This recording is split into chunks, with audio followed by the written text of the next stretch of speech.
નાવા માટે. હાવ એટલે હાવ ખંડેર હાલતમાં છે.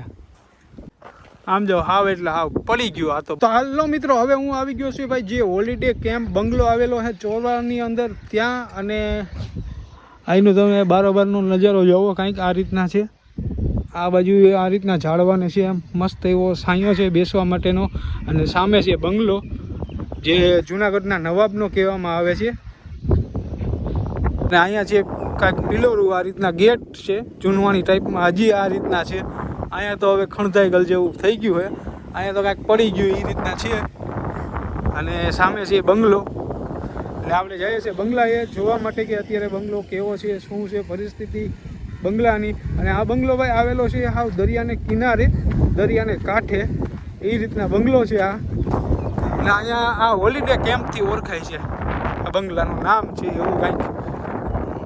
અને જે જૂનાગઢના નવાબ હતા એ અહીંયા છે ને ભાઈ શાંતિ લેવા અને આરામ ફરવામાં માટે અહીંયા બંગલાએ આવતા હતા. અત્યારે તો કુતરા આરામ ફરવામાં આવે છે, એક નંબર મોજ કરે છે.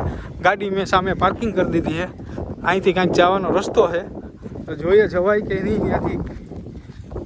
અહીંયા કાંઈક રસ્તો હતો ભાઈ, બંધ થઈ ગયો. એ તો આમ જોઉં તમે આવ જવાય એવી જ નથી પરિસ્થિતિ ભાઈ, ઝાડવા ને બધું ઉગી ગયા છે. બાકી અહીંયા બધા લોકો ફોટા બોટા પાડવા બધા વધારે આવે. ક્યાંથી જવા છે? આમ આમ ફરીને જવું જોશે ભાઈ. બાકી તમે હજી જોવો આ બંગલાની આ રીતના ઢીંગલ્યું છે, આને કહેવાય ઢીંગલ્યું કે એ એવી ને એવી છે. કાંઈક આઈસ્ક્રીમ બાઈસ્ક્રીમ નાસ્તો વાસ્તો કરવો હોય તો તમને મળી જાય ભાઈ. અહીંયા લગભગ ટુરિઝમ જાજુ આવતું હશે.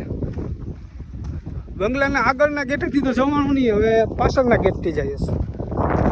અહીંયા કાંઈક કુંડા છે. આ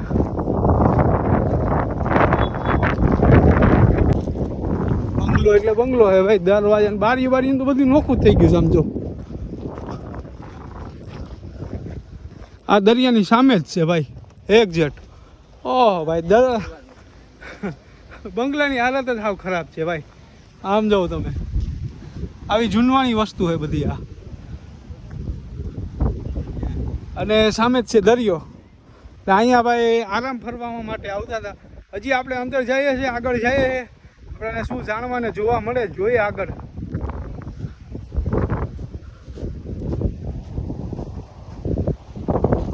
બંગલો તો ભાઈ હાવ ખંડેર હાલતમાં છે હો. આમ જોવો તમે,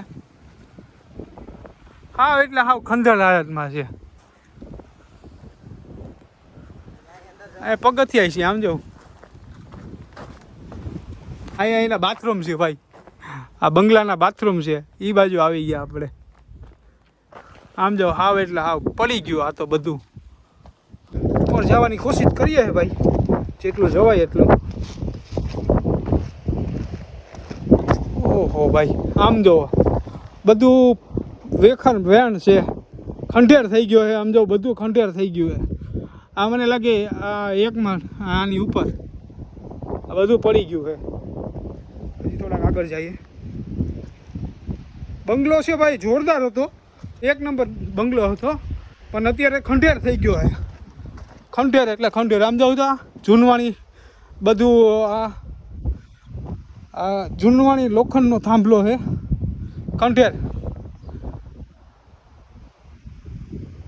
રાજા હતા ને, રાજા જે મેન જૂનાગઢના નવાબ, એ અહીંયા આરામ કરવા માટે આવતા હતા અને દરિયાની મોજ લેવા માટે. એના માટે અહીંયા સ્પેશિયલી બંગલો બનાવવામાં આવ્યો હતો. આમ જાઓ દરિયો સામે. આ એના પિલોરું અમુક અમુક હજી ઊભા છે. અને ઓલું તો જો ભાઈ પડે એવું જ છે, હા ત્યાં જવાય એમ નથી.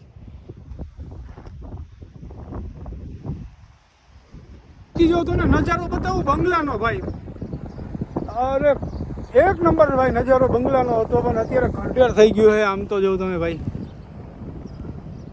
આ બંગલાની ટોચું જ રહી છે. આ બાજુ તો છે ને બધું નીચે પડી ગયું છે, અંદર બારી બારીને બધું તૂટી ગયું છે. અને આ તો અડધો બંગલો પડી જ ગયો, પાછળનો ભાગ, આગળનો ભાગ જ છે. જો આ ટોચું જ દેખાય છે ભાઈ. હા ભાઈ સાચી વાત છે, રાજાનો ટાંકો જ છે. જો રાજાનો ટાંકો છે અહીંયા દેખાય, સિન્ટેક્સનો ટાંકો પણ છે. પછી એવો ને એવો. અને આમ તો ભાઈ રાજાનું સ્વિમિંગ પુલ હતું ને ભાઈ, એનો રસ્તો છે આ બાજુ, ખાલી દિવાલો જ રહી છે પણ હજી એમને ટકી રહી છે. આમ તો આ બાજુ છે અને હજુ સામે છે. અહીંયા તો ભાઈ ઘણા બધા ટુરિસ્ટ થાય છે. આ સ્વિમિંગ પુલ નાહવા માટે ભાઈ, આની અંદર નાહતા હતા બધા રાજાઓ. અને સામે છે બંગલો ભાઈ, એનો આગળનો ભાગ, પાછળનો ભાગ તો હાવ ખાલી છે. આગળથી કાંઈક દેખાય છે થોડો થોડો એવો, હાવ જર્જરી હાલતની અંદર ઊભો છે. બંગલો હતો ભાઈ મસ્ત, ખોટું ના કહેવાય, એક નંબર બંગલો હતો. અને અહીંયા જો ઘણું બધું સ્ટોરેજ છે અત્યારે દરિયાની. હવે આ કાંઈક બનેલું છે આમને, હું બનેલું હોય આ કંઈ ખબર નહીં, પણ આ બંગલાની વચ્ચે તમે કાંઈ, આ બંગલાની કાંઈક માહિતી તમે જાણતા હોય થોડી ઘણી, તો આપણે કોમેન્ટની અંદર જણાવી દેજો, બરાબર. અને અહીંયા કાંઈક એવું મસ્ત એવું બનાવેલું છે એનું જ, પણ અત્યારે તો બધું ખંડેર થઈ ગયું હે, ખંડેર થઈ ગયું બધું ભાઈ. અંદર જવું હતું પણ અંદર ક્યાંથી જવાય એમ જ નથી. આ માહિતી છે ને પોળા પડે છે સ્લેબના એવા, એટલે અહીં સામે છે મહાદેવનું મંદિર. એક નંબર. તમે આવો ને તો ભાઈ મહાદેવના દર્શન કરો અને અહીંયા ફૂલ એન્જોય કરો, મોજ કરો. રાજા મહારાજા બધા અહીંયા ઠંડી હવા ખાવા માટે આવતા હતા, એના માટે બંગલા બનાવતા. તો આપણે પણ ખરેખર અહીંયા આવવું જોઈએ. જો અહીંયા કંઈક બનેલું છે,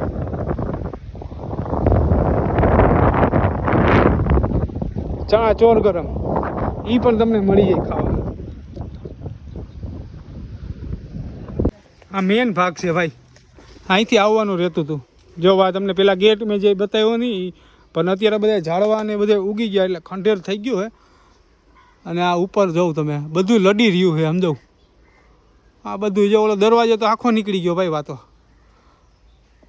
બધું ખંડેર છે. આ રૂમની બારીઓ છે બધી, રૂમના ઉપરના દરવાજા બધાય, આ સ્લેપ જ આખો આખો પૂરો થઈ ગયો છે એમાંથી. અને અહીંયા મસ્ત એવું ચંપકલી ઝાડવું વાવેલું છે. અને આવા કંઈક ઢીંગલ્યું છે, અને જૂનવાણી વસ્તુ જ છે બધી અહીંયા ભાઈ. બહાર નીકળીએ તો એક ગેટ આ પણ ગેટ જ છે.